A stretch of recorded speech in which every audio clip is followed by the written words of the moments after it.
And to go North Dakota, y'all know what we gotta do. Slap, slap. Every state sign, we gotta slap it on. Yeah, we're going to, Theodore Roosevelt National Park. hoping that we can find a place for the night. Aren't too many stickers from this side. Boots and jeans. Boots and jeans riders entering North Dakota. Found a spot, smooth it out. You know what you gotta do. You ready? Bam! Slap, slap. Approximately 34 miles from our next stop, hopefully for the night. As our next destination is Theodore Roosevelt National Park. And we know there's camping, all kind of camping in that area. We didn't book anything yet. We're hoping that we can go into one of the first come, first served spots. We're gonna probably stay 2 days camping and visit the park and really explore it. Don't forget to get your park passes, and all you veterans, your passes are free. Free. And current military. We haven't got a room for the night yet, but we saw this pullover. If we had to pull it over, they say scenic view. And the view is beautiful. And this is what you get in North Dakota. Unbelievable. Now, obviously, the view was higher. If it was way up here, you'd be looking down on all that, and that is beautiful. Crossing fingers, toes, eyes. Hopefully we get something for tonight. And if we do, I'm gonna do 2 nights here. Might as well stay a week if we can, if we get it. Fossil Butte. Oh, then we must have went into another entrance, because I remember looking at his statue inside the glass thing and all that stuff. Dakota Cyclery. Oh, this look packed. I don't think we're gonna have no luck here. We might. Never know. Yeah, I remember all this, because we drove around it. Oh, I am totally lost now. So am I. Okay, this look like, okay, I see National Park headquarters right here. Okay, Kate just went to check with the ranger and asked him about first come, first serve, because they brought us to the ranger station instead of inside the park. And we're trying to find out if we can get a first come, first serve. He said it shouldn't be a problem since it's in the middle of the week. We are currently inside the park now, passing the visitor center. We're going to come back, but our goal is to get one for the night. Just talked to the guy at the gate, and he said the same thing as the ranger said, that they haven't had an update yet, but most likely there's some free first come, not free, but first come, first serve. I wish it was free. And it is paid. Don't know how much yet. So we're going to check up there, and if so, we will probably stay here 2 days, because so far we like what we see. And he said it was 5 miles up the road. So we're going to trek on up here. But this is inside of Theodore Roosevelt National Park. Look. Go visit your national parks, people. And all the national park has excellent motorcycle roads. Only one thing. Speed limit, 35 miles an hour. So we like ripping it like we like ripping it. And then you might not like it, but you just like beautiful scenery with twisties, then I give you Theodore Roosevelt National Park, Madera Overlook, which I am going to pull over to the left and just take a peek at that.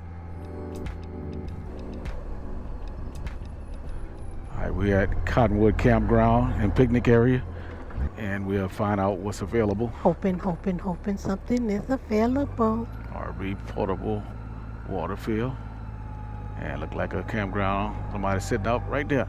Stop campground is full. What? Bum, bum, ba-dum. Have you had reservation? Continue to your site. Man. Look like we're not gonna get nothing.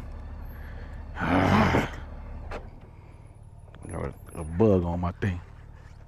Up here, I felt something hit my cheek. Is first come, first serve full too? It is full too. Okay, check. If you have phone service here, Sully Creek State Park. Which one? Sully Creek State Park. Sully Creek. On the other side of Medora. Okay.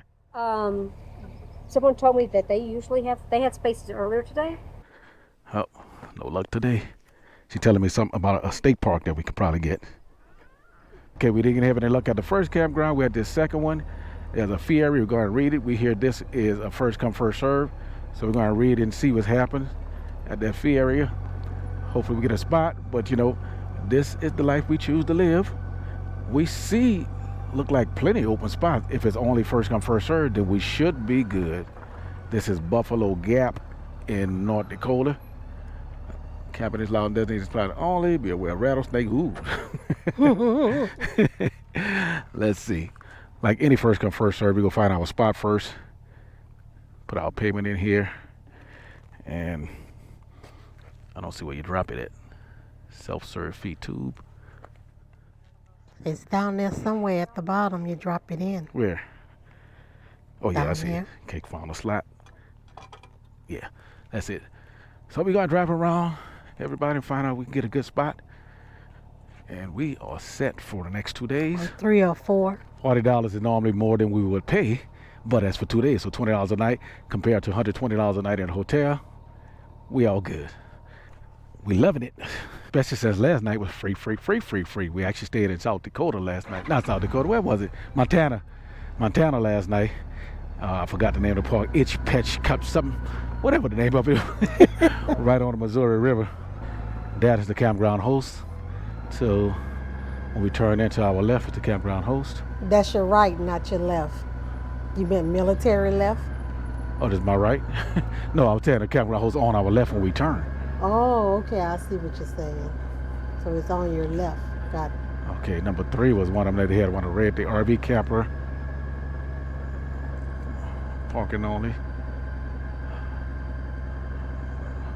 Let's see what we got. Oh, look like they have some nice. Oh man, that might be nice. They got showers right there. Hot showers tonight. Another restroom. And I saw they said utility room. So based on what I'm looking at now, we have the pick of the litter. We are in luck. Found us a campground here at this campground, and it looked pretty nice. Not deep wood, but it's probably one of the best campgrounds we've seen so far for how the setup is. We chose site 16. Cake is going over there and pay.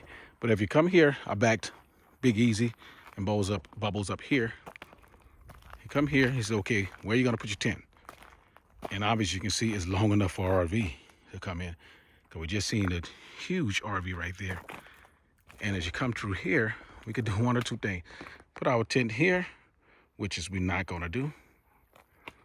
And then we come through this cove where the camping fun begin. No lights, pure darkness, firing, table, and as you look around, we are in this cove alone. However, if you're going through that way, there's a rabbit over there and a butterfly. Look like one of the Bambi movies with Thumper. There's another spot there. There's another spot if we walk between there.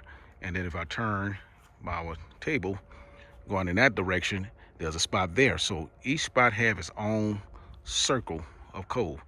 Here's where we're going to put our tent. And the door is going to face the fireplace and the entry where we came in for security reasons. And we're going to have our bike blocking that area.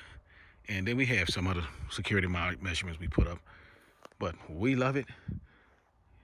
We are approximately 8.5, lady said 15, but approximately 8.5 miles outside of Theodore Roosevelt National Park, which we're going to play in tomorrow. And this is a first come, first serve. So if you're riding on Highway 94 through North Dakota and you need a place to spend the night, this is in the evening. It is virtually empty. This is a good spot to come to. And obviously there's no wood here that we can collect. So they probably sell wood at the whole campground host. So we're probably gonna have a nice fire tonight, sit down and have some dinner. We're gonna go in town and probably pick up some food. Anyway, and wait for Kate to come back after she pay. It's $20 a night, which is excellent compared to a $130, $40 hotel, and well within our $120 a night budget. So we actually love this, even though we love free more than anything. Free. Now there's these trees. I don't know what type of berries are on these trees, but when we were growing up and learning survival skills in wilderness, even through the Boy Scouts, one of the things that we were told, if the birds don't eat the berries and you don't know what they are, leave them alone. That means you don't eat them either. So when we find out what they are, maybe they are edible. I don't know. Because if you look at them, they're fruit. These are turning ripe, and our green ones over here. I don't know. Anyway, I'm gonna set up camp so when Kate come back, she'll have nothing to do except relax.